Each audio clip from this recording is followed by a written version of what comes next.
کیا میت کو سرد کھانے میں رکھنے سے اس کو اذیت ہوتی ہے؟ جس طرح زندہ انسان کو جن چیزوں سے تکلیف ہوتی ہے تو فوت شدہ یعنی مرے ہوئے انسان کو بھی ہوتی ہے. جس طرح زندہ انسان کی ہڈی توڑنے سے تکلیف ہوتی ہے اس طرح مردہ کو بھی ہوتی ہے یہ انسان کے. تو بال توڑنا بھی منع لکھا ہوا ہے باہر شریف میں کہ بال نہ توڑا جائے. پوسٹ مارٹم بھی ہوتے ہیں کس طرح کاٹ پیٹ کے ہے بڑا اذیت والا معاملہ. اللہ پاک رحمت کی نظر فرمائے بس بغیر پوسٹ مارٹم کے عافیت کے ساتھ قبر تک پہنچ جائیں جنت البقیع کے اندر خیر کے ساتھ. کیا فرماتے ہیں علماء کرام اس مسئلے کے بارے میں کہ کبھی کوئی قریبی عزیز باہر کے ملک میں ہوتا ہے تو اس کو میت کا چہرہ دکھانے کے انتظار میں میت کو سرد خانے میں رکھا جاتا ہے.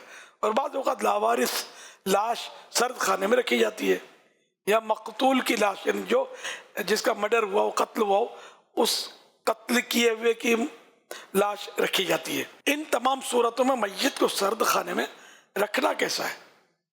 نوٹ: لاوارث لاش اور مقتول کے متعلق معلومات یہ ہیں کہ لاوارث لاش کو بغیر سرد خانے میں رکھے دفن کر دیا جائے تو اس پر کوئی گرفت نہیں ہوتی بلکہ دفن کر سکتے ہیں. یوں مقتول کے ورثاء کو اختیار ہوتا ہے وہ چاہیں تو سرد خانے میں رکھے بغیر دفن کر دیں. یہ سوال پورا ہوا. سوال میں کچھ نے نوٹ لکھا ہے اس کا جواب جو ہے سوال میں مذکور یعنی سوال میں بیان کی ہوئی کسی صورت میں میت کو سرد خانے میں رکھنا جائز نہیں ہے.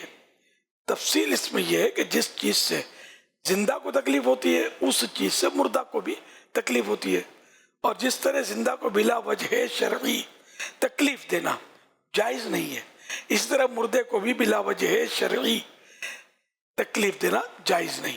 اور سرد خانے میں اگر زندہ کو تھوڑی دیر کے لیے رکھا جائے تو اس سے بھی سخت تکلیف ہوتی ہے کہ وہاں ٹیمپریچر مائنس میں ہوتا ہے لہذا اس سے میت کو بھی تکلیف ہوتی ہے. اور کسی قریبی کو میت کا چہرہ دکھانا وغیرہ ایسے اعذار یعنی یہ ایسی وجوہات اور ایسے اسباب ایسے ریزنز نہیں کہ جن کے لیے میت کو تکلیف دینا جائز ہو سکے. سرد خانے میں کولڈ اسٹوریج میں رکھنے سے جو تکلیف ہوتی ہے وہ قبر پر پیشاب پاخانے سے ہونے والی تکلیف اور قبر پر چلنے کی تکلیف سے کہیں زیادہ ہے. یہ تو بدرجہ اولا ناجائز ہوگا. نیز اس میں میت کی تجہیز و تدفین میں بلا وجہ کی تاخیر ہے جو کہ ممنوع ہے. صلو علی الحبیب صلی اللہ علی محمد.